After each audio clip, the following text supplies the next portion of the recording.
Assalomu alaykum, hurmatli kuzatuvchilar. Bugun Inbox Wi-Fi routerining barcha sozlamalar haqida o'rganib olamiz. Buning uchun albatta biz xohlagan biror bir brauzerdan foydalanishimiz mumkin. Har doim Google Chrome brauzeridan foydalanardik. Bugun o'zgartirish kiritamiz Firefoxdan. Bunda asosiy bilib olishimiz kerak bo'lgan joyi bor, ya'ni bu yerdan qidirish mumkin emas. Ya'ni agarda qidiradigan bo'lsak, quyidagi oyna hosil bo'ladi.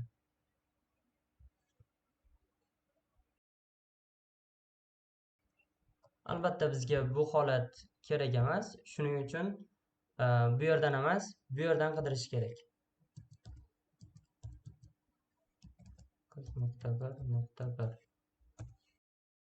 Va quyidagi oyna hosil bo'ladi.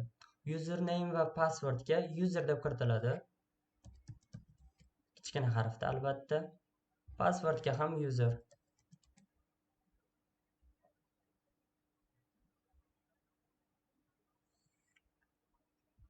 Ko'rib turganimizdek, bu yerda 5 ta bo'lim mavjud. Stats, wireless, network, USB device, system. Albatta biz bu bo'limlarni ketma-ketlikda o'rganib boramiz. Birinchi bo'lim stats bo'limi va bundagi infoda general information berilgan. Ya'ni asosiy ma'lumotlar berib o'tilgan, ya'ni Wi-Fi routerning nomi, kompaniyasi va Wi-Fi routeri haqiqatan ham internetga bog'langan holatdami, qaysi SSID ning nomi qanaqa holatda turibdi va shunga o'xshash qisqa ma'lumotlar bilan tanishib o'tsak bo'ladi bu yerda. So'ngra keyingi bo'lim network setup. Network setupda quyidagi oynani ko'rishimiz mumkin. Bu yerda Ethernet porti, bu telefon, uyali telefon aloqaning porti, USB port va bu reset, ya'ni mana shu routerga qayta ishlash buyrug'ini berishimiz mumkin bo'lgan joy. Va keyingi bo'lim active clients.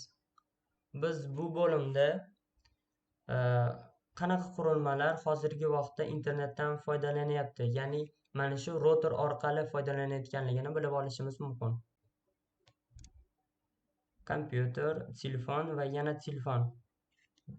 Interfeysda ko'rishimiz mumkinki, qanaqa yo'l bilan portga, ya'ni routerga bog'langanligini bilishimiz mumkin. Misol uchun, birinchida turgan kompyuter LAN porti orqali bog'langan ekan. Keyingilari SSID 1 va SSID 3 wireless, ya'ni simsiz aloqa orqali bog'langan ekan. SSID haqida alohida video tayyorlangan va shu playlistdan ko'rishingiz mumkin. Endi keyingi bo'limni ko'ramiz. Ya'ni wireless bo'lim. Bu bo'limda ko'rishimiz mumkinki, agarda bu tugmani bossam, ya'ni bu orqali Wi-Fi signalni birinchi SSID bo'yicha o'chirib qo'yishlik mumkin. Albatta yoqib qo'yamiz. Bu orqali Wi-Fi nomini o'zgartirishimiz mumkin. Bu orqali nechta odamgacha qo'shilishini belgilashimiz mumkin. So'ngra bu orqali security tizimi, ya'ni xavfsizlik tizimini belgilashimiz mumkin. Xohlasak ochiq holatga qo'yishimiz mumkin, xohlasak parol o'rnatilgan holatga qo'yishimiz mumkin. Va bu yerda xavfsizlikni ta'minlaydigan tizimini ko'rishimiz mumkin. WPA only yoki WPA 2 ni ko'rishimiz mumkin. So'ngra oxirgisi o'rnatilgan parolni ko'rishimiz va almashtirishimiz mumkin bu bo'limda. Va so'ngra barcha ishni amalga oshirgandan so'ng apply settings qilinadi va sozlamalari siz xohlagandek va siz to'g'irlagandek to'g'irlanadi. Va 3-bo'limga o'tamiz, network.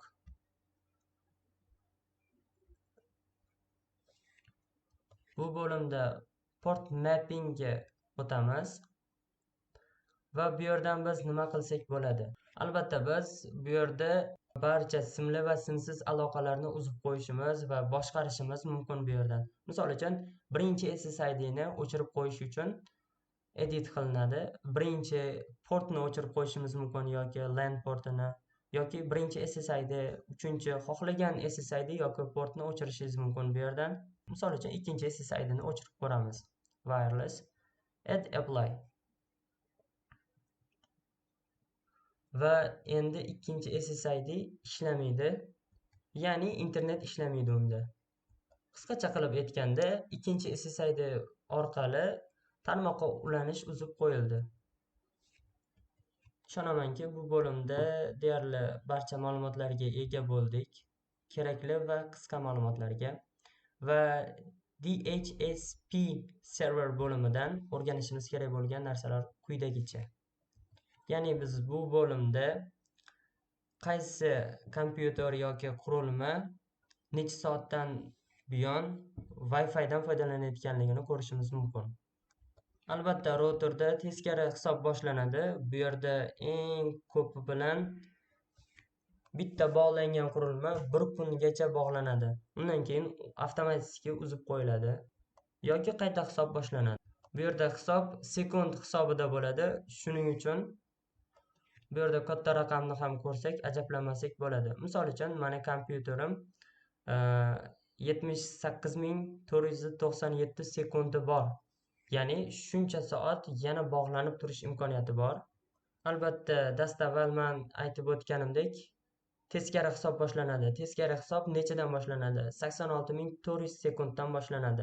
Albatta, o'ylab ko'rishingiz mumkinki, nima uchun aynan 86400 sekund? Sababi bir kunimiz 86400 sekundga teng. Endi keyingi bo'lim, ya'ni parent control, ya'ni ota-ona nazorati bo'limini ko'ramiz va quyidagi oyna hosil bo'ladi. Biz bu bo'limda xohlagan biror bir saytni shu router orqali kira olmaydigan qilib qo'yishimiz mumkin. Misol uchun, qanaqa sayt? Xohlagan saytimizga bloklashimiz mumkin bu bo'lim orqali. Shuning uchun ham bu bo'limning nomi ota-ona nazorati bo'limi deb nomlangan. Va asosiy MAC filter. Bu bo'limda ikkita ishni amalga oshirsa bo'ladi. Birinchisi taqiqlash, birinchisi ijozat etish, ikkinchisi taqiqlash. Ya'ni ba'zi kompyuter yoki qurilmalarga taqiqlab qo'yishimiz mumkin yoki faqat o'sha qurilmalargagina ruxsat berishimiz mumkin. Agarda biz bu yerga MAC adres kiritsak, misol uchun meni kompyuterim MAC adresi kiritib allow qilsam, faqat meni kompyuterim kiradi va shu router orqali internetga bog'lana oladi.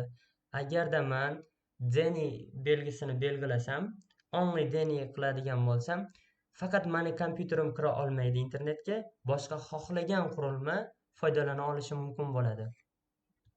Endi USB device bo'limiga o'tamiz. Agar e'tibor bersangiz, routeringizda USB port mavjud. O'shanga ulangan qurilmalarni shu yerdan boshqarish mumkin hisoblanadi. So'ngra system bo'limiga o'tamiz. Bu bo'limda biz statistikani o'rganishimiz mumkin. Ya'ni statistika, nimani statistikasi? Agarda biz WAN emas, LAN statistikni ko'radigan bo'lsak,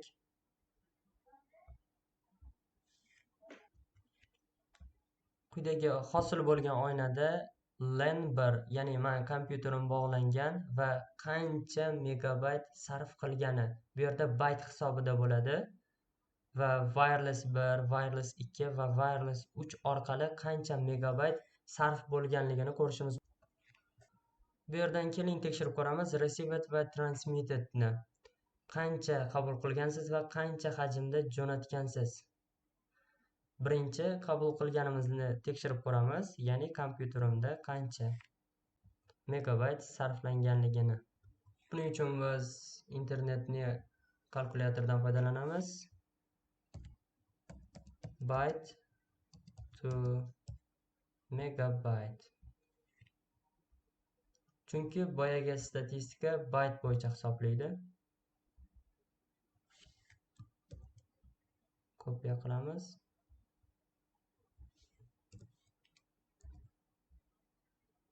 olti yuz oltmish megabayt qabul qilgan ekanman. Va endi jo'natilganini ko'ramiz.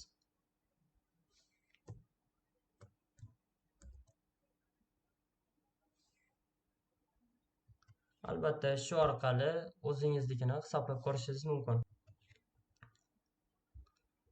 Endi yana shuni ta'kidlab o'tishim kerakki, network bo'limida Mac filter haqida bilib o'tdik va wireless bo'limida esa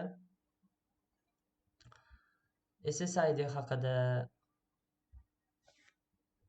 routerning xavfsizlik tizimi bo'yicha, bloklash bo'yicha va shu haqida barchasi alohida video qilib tayyorlangan. Albatta, shu playlistdan topishingiz mumkin.